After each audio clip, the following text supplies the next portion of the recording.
Hey, thanks for coming back to the channel. I hope you've been enjoying these interviews. We've had a great response from everyone who sent in messages and left comments recently, and I'm really excited to bring more of these to you. While the interviews are a longer format, they will also be available as a podcast, which you can find at DcSoundOp.com. You'll be able to find all the links to your favorite podcast platforms there as we roll them out in the coming weeks. This episode, we're very lucky to be spending a cold and snowy Sunday afternoon indoors with a fresh pot of coffee, talking shop with John Huntington, author of one of my favorite books in the industry right now, Show Networks and Control Systems.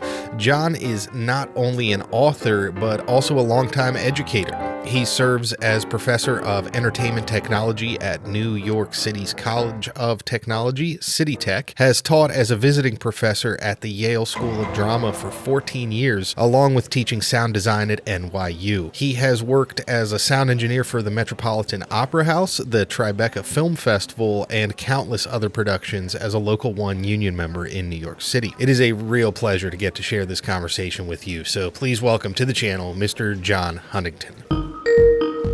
Ooh. Hey, how's it going?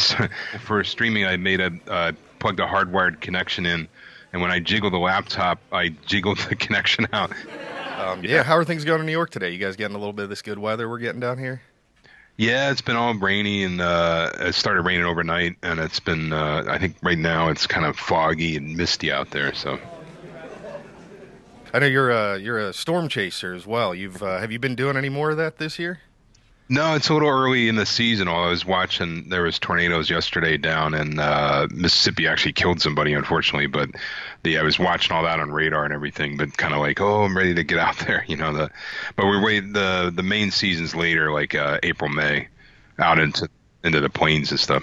Sure. Do you do any, have you been doing any consulting on that, like with actual events that are going on outdoors as far as on-site kind of consulting? I know you've been talking about that a few years ago about kind of keeping an eye on that stuff as it progressed and with a lot of the accidents that were happening a few years back. Yeah, no, because I'm really not a meteorologist at all, and I'm terrible at math, which is a whole lot of meteorology. So, no, but I wrote a lot. What I wrote about on my website and stuff was the impact of all that and how seriously we have to take it. And that I'm kind of happy to say that I haven't had to write any of those in like 3 or 4 years. So, and now there's some, excuse me, I'm getting over this terrible cold. There's some companies out there that will do meteorological consulting for events for a pretty affordable price, especially when you're talking about, if you got 20,000 people there, you should spend $500-600 or whatever it is to have a meteorologist, because and also really, if you're an event manager or whatever, it covers your ass, because then it's like, okay, these people are telling me this is, what to expect or what's possible. So, and they also can tell you, I can geek out about this for a long time, sure, but sure. If you're out, like in the old days, like they would warn these storms by county. So if you live in the Texas or something, the counties could be pretty enormous. Here, like in New York, this is Kings County, is tiny geographically. So if you get a warning, it's even true here. But anyway, in the old days when they would warn by county, or even now when they warn by polygon, if you're in the far corner of the polygon, but really the storm's going somewhere else, a meteorologist can tell you, okay, just don't worry about that warning. It's okay, but it's 20 miles to your north. We're within our criteria. Everything's fine. So either way, or they can say you need to take action now. And so yeah, I ended up writing an article in Protocol about that. And I have a whole bunch of stuff on my website about it. More, but from our end, like because in the old days, I remember I was doing a show in Central Park, and there was huge thunderstorms. This was in mid-90s, so we didn't have all the radar and stuff we got now. And a huge thunderstorm came in, and we had, big scaffolding speaker towers, and there's a guy like covering up the amps, and I'm like, no, just get away. It's like, because the lightning was hitting all around. If it like hits that thing, it doesn't matter if your amps are covered, if you're just electrocuted, so. So anyway, yeah, I think I'm happy to say the industry got much more serious about that, and I think it's important. And I think now it's like not even there was actually just there was one event last year in Oklahoma, and I actually went to a presentation at NAMM about it, and that one though blew over like a scaffolding onto people waiting in line, so they weren't even really in the venue yet, and it wasn't handled well. But then now, if we're like, okay, if that's the stuff we're looking at, then we've come a long way on that. So. I see a lot, especially in DC here. A lot of the jobs now, one of the first prerequisites is majorly networking Dante Wow. and things like that before you ever get down to what are your audio fundamentals. And I was just wondering what your opinion is on if you feel like that's a good thing, or where do you feel like that's going to take us? Yeah, well, it's interesting. And before I forget, I was just looking over here because I'm on sabbatical this semester from my job as a college professor, and I've been writing an article exactly about. Well, I wrote an article in 2002 about the things the sort of in those days, like the new technologies that we needed to cover, and now here we are. Sorry about this cough. No, you're fine. I even drank some cough syrup before we started, but. I wrote an article in 2002. In those days, it was these new technologies you need to cover, and now, 17 years later, a lot of that stuff is established. And I'm going to get that article out in some form in the next, I don't know, I hope a few months here. I got it mostly written in. But one of the things I think you were talking about, how the industry is so broad now. I terrible remembering numbers, so I have to look at the screen over here. But so I ran all these numbers. I did this in 2002 as well, and kind of updated it now.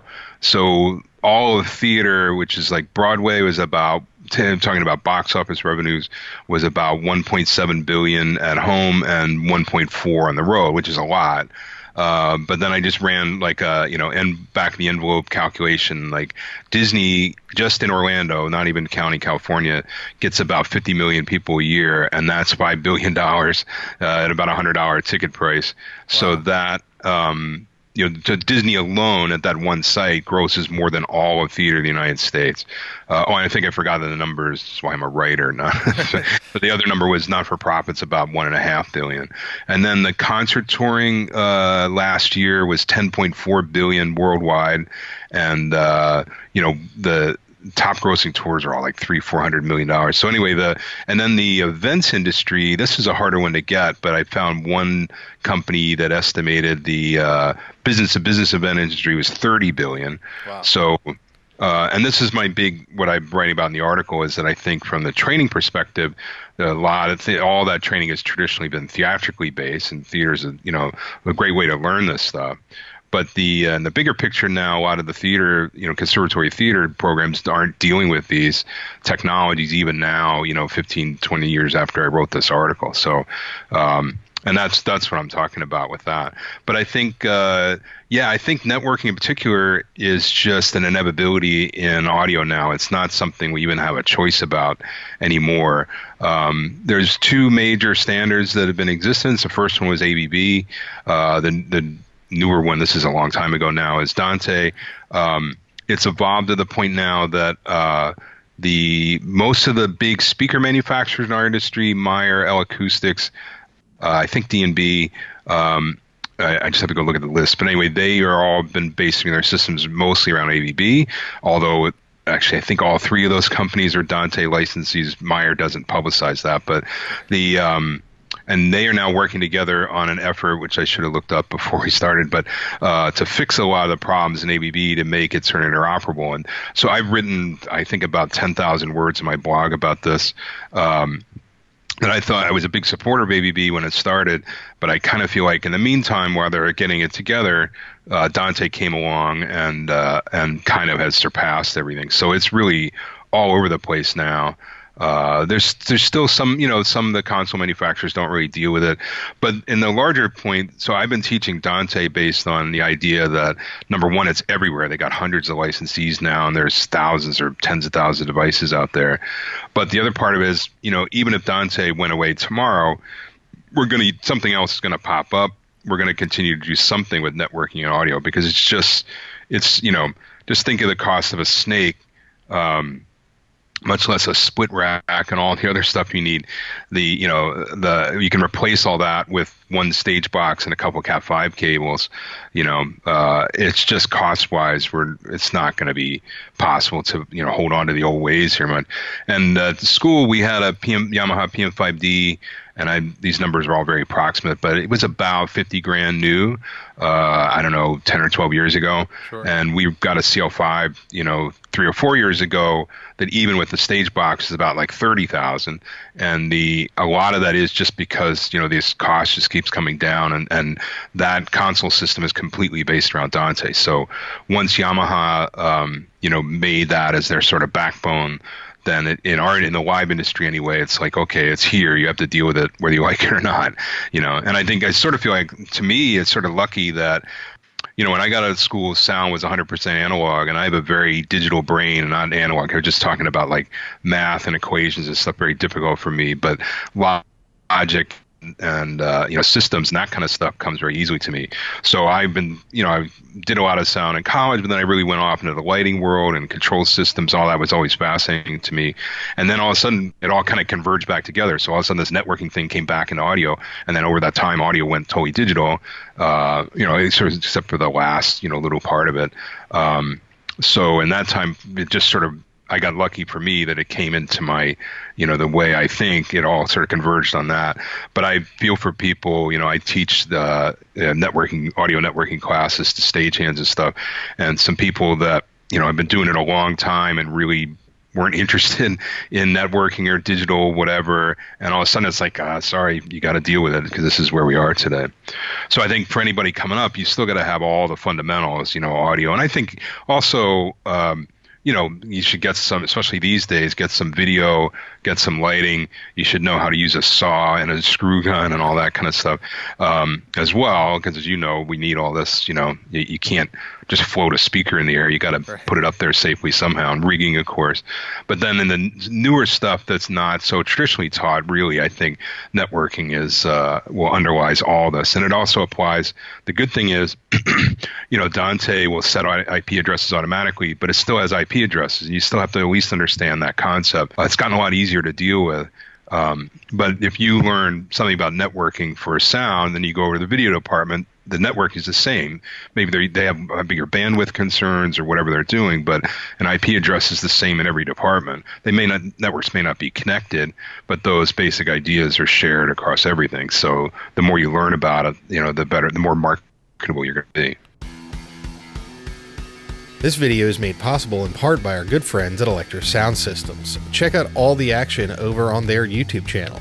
In the most recent video, Tom does some much needed maintenance to a coffee-damaged production intercom belt pack. Always something fun to see in the shop at electrosoundsystems.com.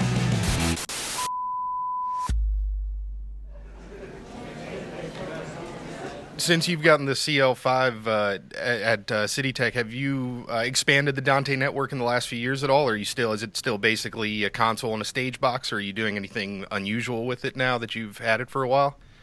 Yeah, and in fact, we do a haunted house at the school, which is called the Gravesend Inn, and you definitely have to come up this year and see it.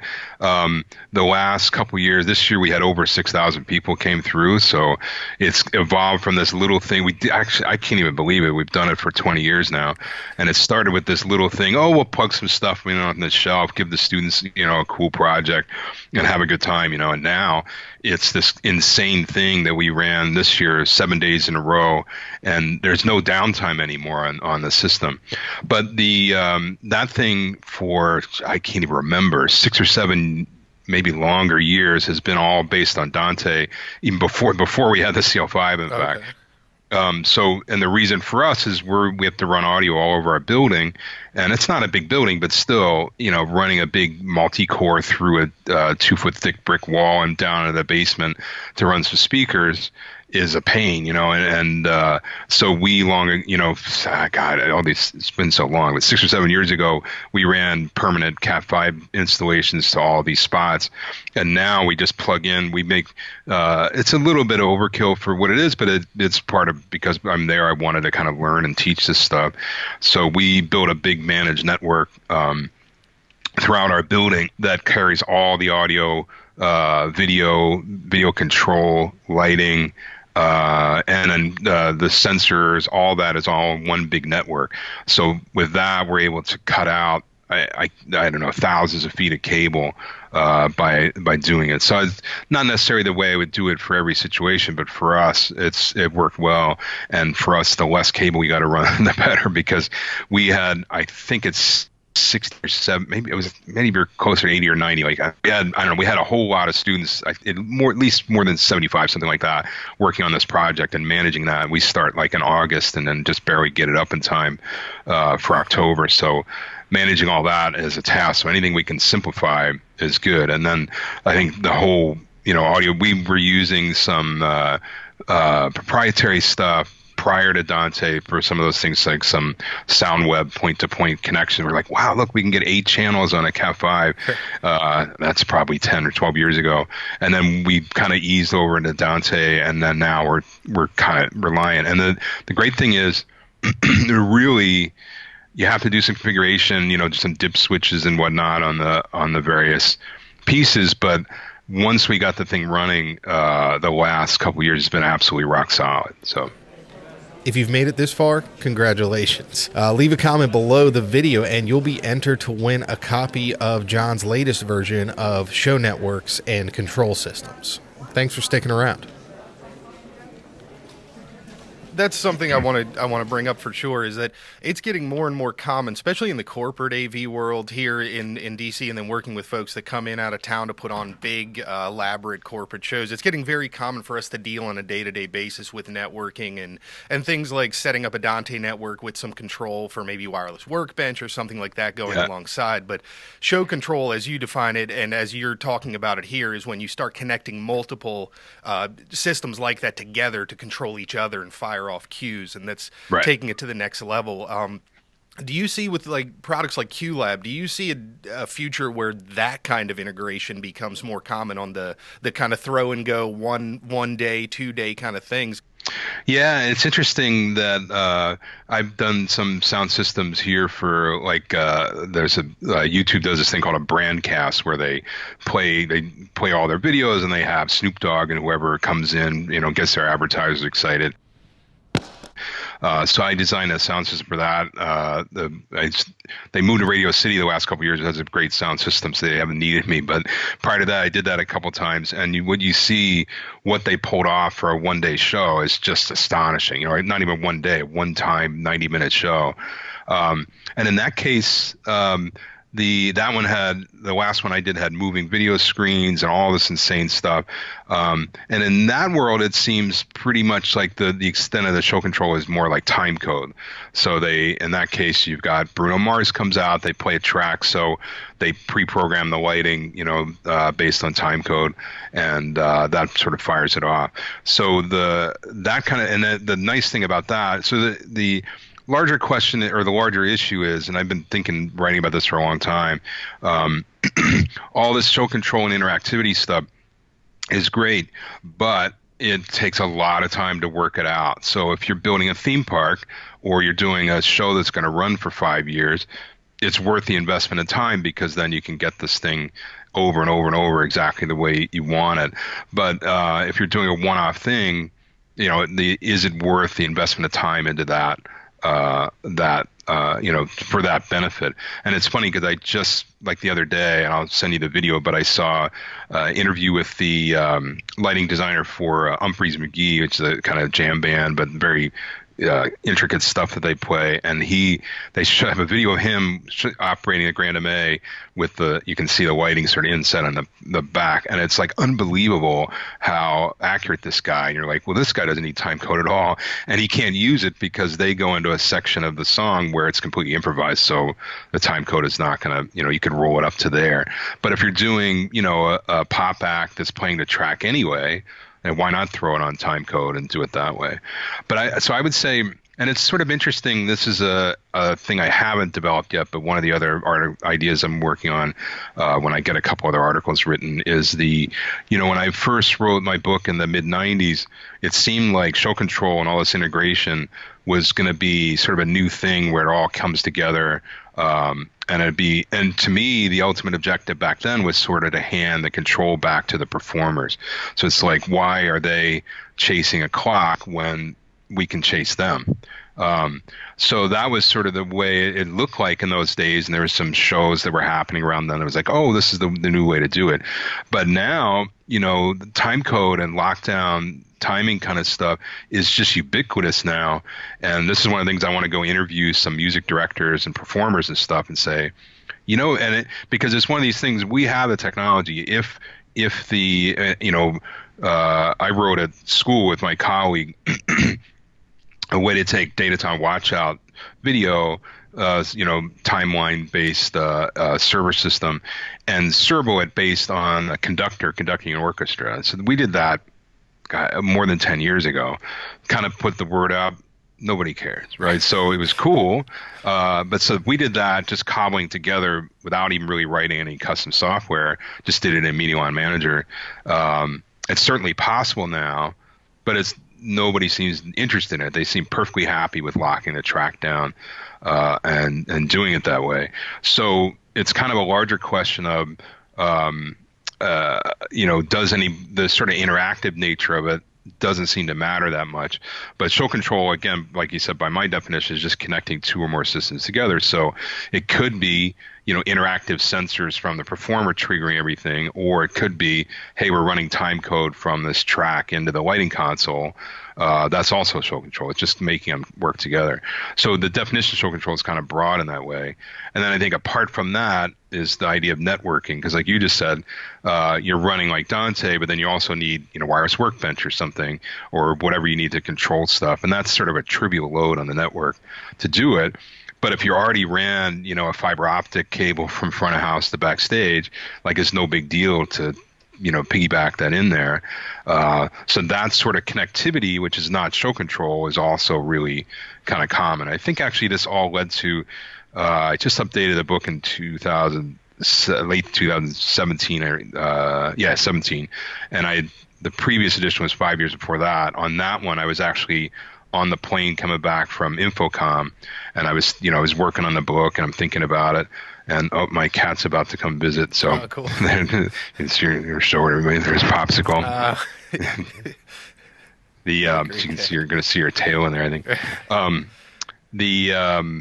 Popsicle distracted me, and I can't remember what I was talking about. Oh, so I was coming back from Infocom, and I realized, hey, the original title of my book was Control Systems for Live Entertainment, and then I retitled it, like on the plane, I edited it out and made it Show Networks and Control Systems, because I could see this is back, I think it's 2012, like, hey, this networking stuff, I think it was probably coming back from looking at Dante at Infocom, like there's needs for this that are not necessarily like control related, and I still don't really talk about like streaming and media stuff in the book too much. And she may like knock my headphones out here. I don't talk about streaming particularly in the book, but that kind of stuff. She's going to come right across here. Is that networking is everywhere, and I think we're seeing that today. If somebody was coming out of, say, high school at this point and thought they might want to get into audio, I know you've said before that you thought maybe you wanted to do touring music, and then back in the 80s you kind of saw what it was like and it wasn't really the lifestyle fit. So if somebody was in the same position now, obviously City Tech up in New York sounds like a great place, but what should they be looking for in a school? Like what do you think they should be looking for as far as curriculum and just the day-to-day workings of what you should be learning? Yeah, that's a great.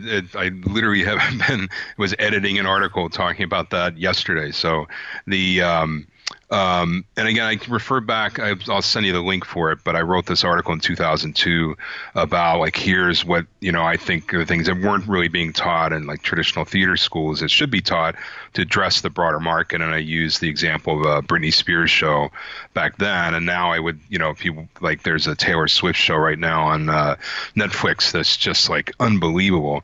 But what's interesting, and this sort of goes off on a tangent, but as massive as that show is, it's kind of like the technology is pretty stable. It's a lot of stuff. There's some really great engineering. There's some, cool, beautiful looking stuff and all that. But it's mostly stuff. Oh, it's a bunch of video walls. You can buy these. You can get this, the speaker system, the whatever.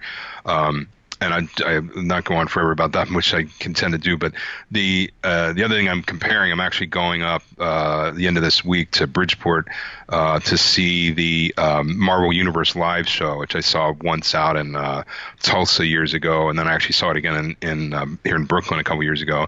And I met the video guy, and I'm going to go try to look around backstage with him. But in the 90s, there was a show called George Lucas Super Live Adventure that did all, took all Lucas properties, Star Wars and all this other stuff, and, made it as a live show. And it went to Japan and never really ran here. And part of it, the key about that was everything was sort of custom made, like literally hand soldered. There was some interactivity and some MIDI and stuff on it, but it was very like, they're writing the firmware late at night in the venue and all that. And now the show is really, crazy and spectacular. And Feld the producers would probably disagree with this a little bit. It's mostly off the shelf stuff that you can buy with some very clever application of it, which is really, that's the creative part and the good part. I mean, of course, there's creativity in the development of this, but they're using things like black tracks, and actually they're using a Martin PA that's all Dante, and the front end setup is very small. But anyway, the evolution of that, to get back to the students, the evolution of that is sort of over the lifespan of my career, has gone from, to do something like that was all like custom made, hand soldered and all this. And now it's stuff you can kind of buy. You get this, plug it together, network it together. And then it's really the challenge is in like integrating it and making it work for the show. That's still not an easy task, So I don't mean to talk down about the sophistication of the show, but it's a lot easier than it was, and they can tour this every week. So the advantage of all that evolution, and I really believe, and this again, all these things, I should talk again in like 3 months when I get these articles finished. Sure, yeah. But I'm actually plotting out right now like all what I view as the major technologies in live entertainment, and that have impacted production. And I really believe that most of them have, that we have a pretty mature set of tools right now. So for everything from rigging to lighting to scenery to pyro to whatever. There's stuff that in the 80s we were like, building and throwing on a truck and hope it would work. And now it's like, oh, you get a thing, it's proven technology, it's based on this. There's 3 companies that sell it. There's people that know how to do it. So I really feel like the industry's matured, and that's really good for an incoming student now to be able to deal with that stuff.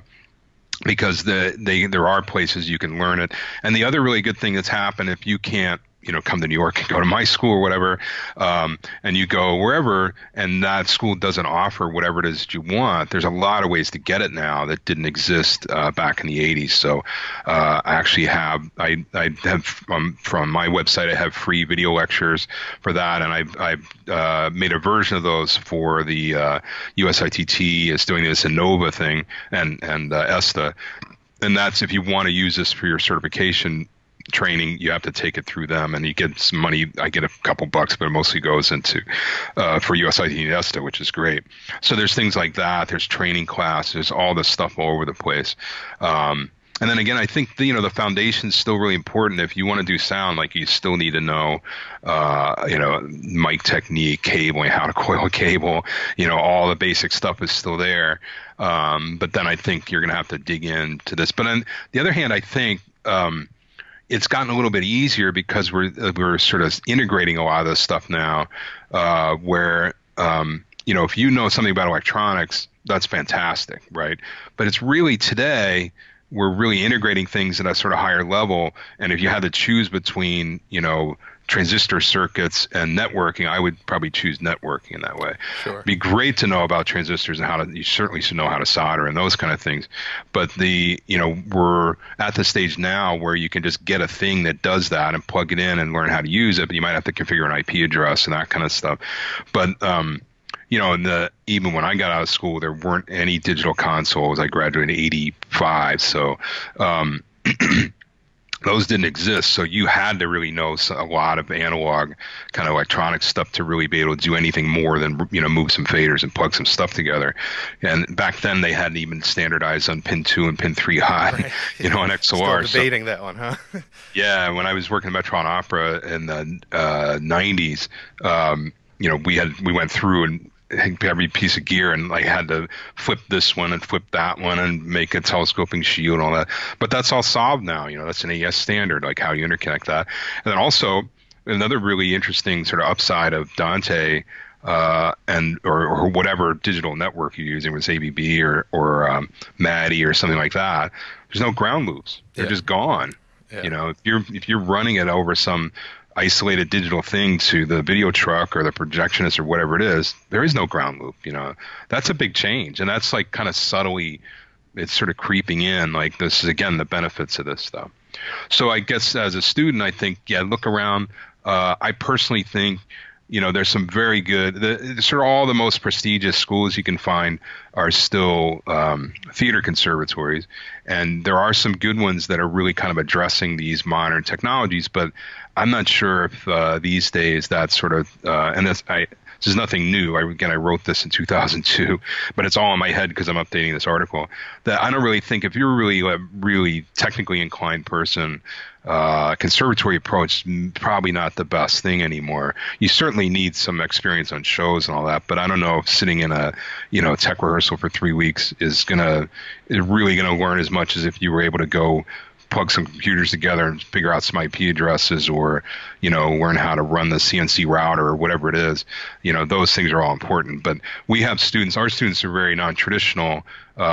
Most of them didn't have any, you know, theater background in school. A lot of them come out of the church. A lot of them, we had a kid last year that we do this electronic music festival, and he finished a show where we have to like change out like 8 acts in one night, and this kid did great, and at the end of the show he's like, that's the first show I ever worked on in my life. And we're like, wow, you know. But he got it right. He didn't need, it'd be great if he had that background, but if he had done 6 theater productions in high school, he wouldn't have done any better than this guy did, you know. And, you know, we had to, this was after going through our whole thing and lots of lead up and all that. But so anyway, so I think in that way, and if you're really good at math and stuff like that, absolutely push that as far as you can. And also, you know, learn, if you really like electronics, learn it. If you like networking, learn. If you like whatever it is, because then you can have those skills you can bring in. And as you know, like really the key part of being able to survive in production is being able to work with people, meet deadlines, you know, get through the hours, not what and the show must go on kind of stuff like that. I don't think you can really, that's an attitude thing. Like, you can lead people into that, but they have to have that, you know, they have to want it, you know. But we see that too with kids. Like, this kid never worked on a show, and he was like, that was cool, I want to do more of this. So he got the bug there the same way I got the bug, you know, working on or doing lights for my brother's band in 1970, whatever, you know, or working on a play in high school or something like that. So I think people, as the market has gotten bigger and broader, like, people are coming in from all different directions, and it's just pretty cool. And we're going to leave you there for this episode. There's another 30 minutes or so of conversation that will be coming up in a part 2 video very shortly. I didn't want folks to see an hour plus long video here and be turned off by the length. So that's it for this time. Check out the links in the description below for more info on everything we talk about in this episode, and head over to DcSoundOp.com for the full interview. You can also sign up for the newsletter there to get updates about future podcasts and things like that. Thanks to everyone who has recently subscribed. I'd love to do something to celebrate reaching 10,000 subscribers here shortly, so let me know if you have any ideas. See you in episode 2.